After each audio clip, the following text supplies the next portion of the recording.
Ramakrishna. Om Namo Bhagavate Ramakrishnaya. Letters of Swami Vivekananda. Arise, awake, onward. I only tell you this, that whoever reads this letter will imbibe my spirit. Have faith, onward. Swami Vivekananda. Letter number 216 216. 3rd of September 1900. Paris.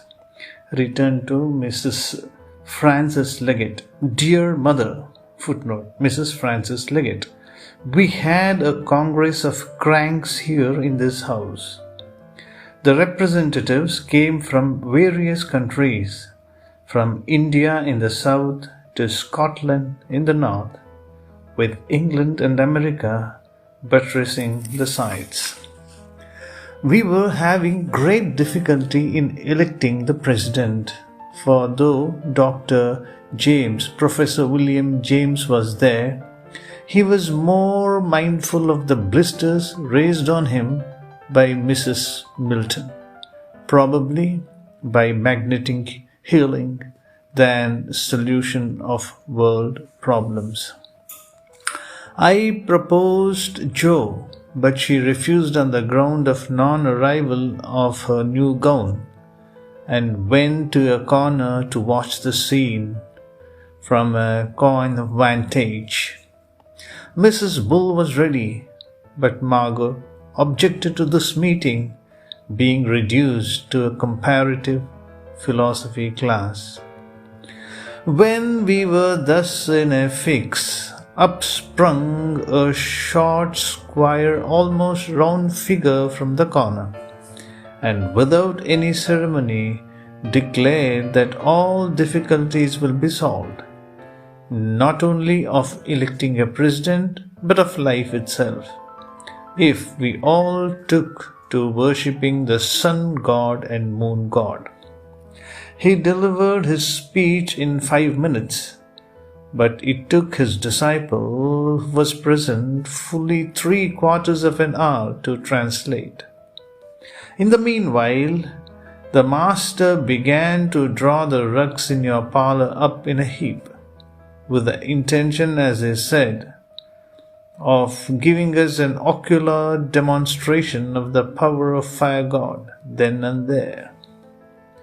At this juncture, Jo interposed and insisted that she did not want a fire sacrifice in her parlour, whereupon the Indian saint looked daggers at Jo, entirely disgusted at the behavior of one he confidently believed to be a perfect convert to fire worship. Then Dr. James snatched a minute from nursing his blisters and declared that he would have something very interesting to speak upon fire god and his brethren, if he were not entirely occupied with the evolution of Miltonian blisters. Moreover, his great master Herbert Spencer, not having investigated the subject before him, he would stick to golden silence. "Chutney is the thing," said a voice near the door. We all looked back and saw Margot. "It is chutney," she said. "Chutney and Kali. That will remove all difficulties of life and make it easy for us to swallow all evils and relish what is good." But she stopped all of a sudden and vehemently asserted that she was not going to speak any further, as she has been obstructed by a certain male animal in the audience in her speech. She was sure one man in the audience had his head turned towards the window and was not paying the attention proper to a lady, and though as to herself she believed in the equality of the sexes, yet she wanted to know the reason of that disgusting man's want of due respect for women. Then one and all declared that they had been giving her the most undivided attention, and all above the equal right, her due, but to no purpose. Margot would have nothing to do with that horrible crowd, and sat down.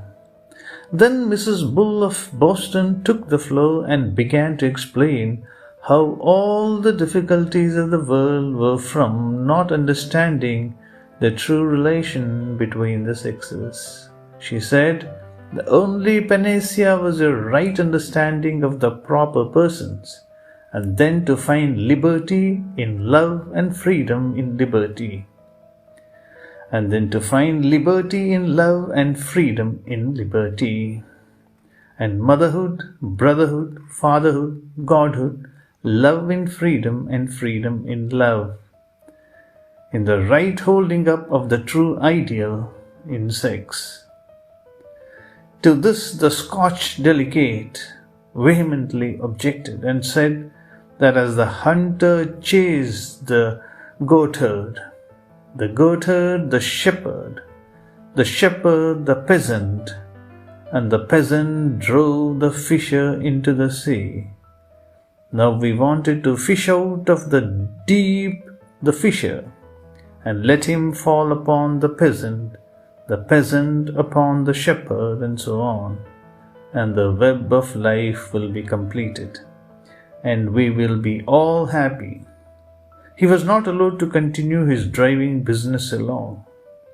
He was not allowed to continue his driving business long. In a second, everyone was on his feet, and we could only hear a confusion of voices, sun god and moon god, Chutney and Kali, freedom holding up right understanding, sex, motherhood. Never the fisherman must go back to the shore, etc. Whereupon Jo declared that she was yearning to be the hunter for the time, and chased them all out of the house if they did not stop their nonsense. Then was peace and calm restored, and I hastened to write you about it. Yours, Swami Vivekananda. This is a very humorous letter written by Swami Ji to Mrs. Frances Leggett. Om Shanti Shanti Shanti Hari Om Tat Sat Sri Ramakrishna Arpanamastu.